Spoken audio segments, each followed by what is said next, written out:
সামনে একটা ভিডিও ধরবো। এখন একটা বড় কাতলা মাছ আইছে।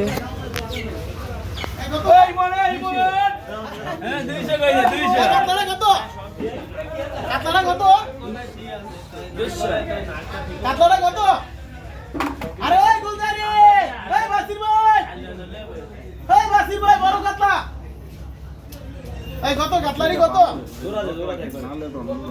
কাতলা কত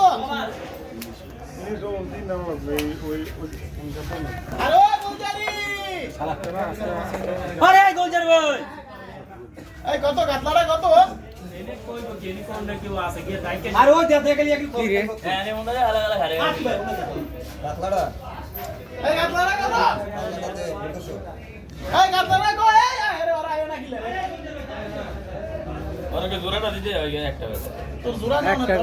একটার দামই তো কইতা না এই বেটা তো একটা দামও বলি না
গুরু ভাই 2300 পাইছে